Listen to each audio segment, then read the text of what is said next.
জেতা ম্যাচটা হেরে গেল শ্রীলঙ্কা। থার্ড টি-20 ম্যাচে ভারতের বিপক্ষে আমরা দেখলাম যে শ্রীলঙ্কাটা কিন্তু বাংলাদেশের মতো খেলা খেললো।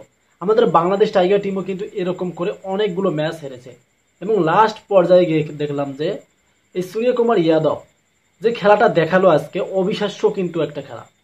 প্রথমত ভারত ব্যাটিংয়ে নেমে তারা 138 রানের লক্ষ্য দিল শ্রীলঙ্কাকে। সেই শ্রীলঙ্কা কি করলো, কুশাল পেরেরা এবং কুশাল মেন্ডিস এরা কিন্তু আসলেই ভালো একটা পারফরমেন্স খেলছিল এবং 40-এর উপর রান করে তাদের শ্রীলঙ্কার টিমটাকে ম্যাচ জেতার একটা স্বপ্ন দেখালো। বাট শেষ পর্যায়ে গিয়ে 6 বলে 6 রান প্রয়োজন হলো এবং লাস্ট ওভারটায় আসলো সূর্যকুমার যাদব, যিনি টি-20তে বর্তমান ক্যাপ্টেন্সি করতেছেন।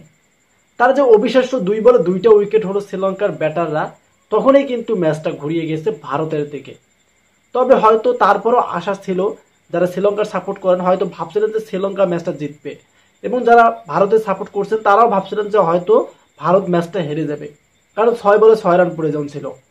এদিকে যে এভাবে সূর্যকুমার যাদবের ওভারটা এত ভালো পারফরমেন্সটি বোলিং হবে কেউ কিন্তু আমরা জানি না।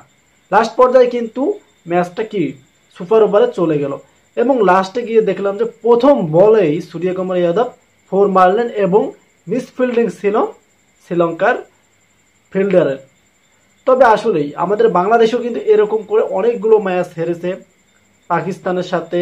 আপনারা যদি নিউজিল্যান্ডের সাথে দেখেন, অনেকগুলো ঐতিহাসিক যে ম্যাচগুলো আছে সেগুলো আমাদের বাংলাদেশও হেরেছে, মানে জিততে জিততে গিয়ে হেরেছে। যেমনটা হলো আজকে শ্রীলঙ্কা কিন্তু পারতো 6 বলে 6 রান করতে, বাট সূর্যকুমার যাদব যে 2 বলে 2টা উইকেট নেবে তারপর কিন্তু শ্রীলঙ্কার ব্যাটাররা মানে বিধ্বংসী পড়ে গেছে। তাদের যে বোলিং লাইন ছিল সেগুলোই ব্যাটিংয়ে নেমেছিল, এ কারণে কিন্তু শ্রীলঙ্কার মানে ব্যাটিং লাইনটা অতটা শক্তিশালী হতে পারেনি। বাট আমরা যে ম্যাচটা দেখলাম আজকে, এটা কিন্তু একটা আসলে অবিশ্বাস্য একটা ম্যাচ। এভাবে যে টি-20 থার্ড টি-20 শেষ হবে কেউ কল্পনা করতে পারেননি।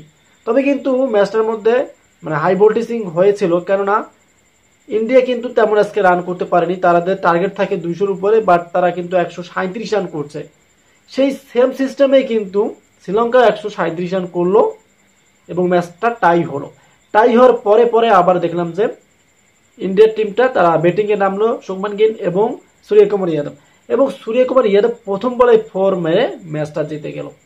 তবে কিন্তু ভারতের জন্য এটা একটা যে মানে এক কথায় ভাগ্যই বলতে পারেন, কেননা শ্রীলঙ্কার হাতে কিন্তু ম্যাচটা 100% ছিল। তারা কিন্তু তাদের ম্যাচটাকে ভালোভাবে গুছিয়ে নিতে পারেনি, এই কারণে কিন্তু তারা ম্যাচটা হারলো।